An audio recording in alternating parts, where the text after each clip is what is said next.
আসসালামু আলাইকুম। সবাই কেমন আছেন? আশা করছি দেশে বা দেশের বাইরে যারা আছেন সবাই ভালো আছেন। তো শরীরটা ভালো নেই, গায়ে জ্বর, এখন চারিদিকে জ্বরের এই ভাইরাসটা, যার কারণে কারো মুখেই রুচি নেই। তো ভাবলাম মুখে যেহেতু রুচি নেই, একটু ভর্তা হলে হয়তো ভাত খাওয়া যাবে।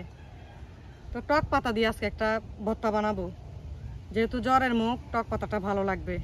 এটার নাম হচ্ছে ম্যাট্রস পাতা। আমরা কেউ টক পাতাও বলি, আবার ম্যাট্রস পাতাও বলি। তো চলেন এই ভর্তাটা কীভাবে বানাই আপনাদের সাথে শেয়ার করব। আর যাদের মুখে রুচি নেই, যাদেরই জ্বর উঠছে, খেতে পারতেছেন না, তারা আসলে এই ভর্তাটা একবার বানিয়ে খেয়ে দেখবেন। এটা আসলে মুখে রুচি বাড়ানোর জন্য অনেক কার্যকরী। তো চলেন ভর্তাটা কীভাবে বানাই আপনাদের সাথে শেয়ার করব।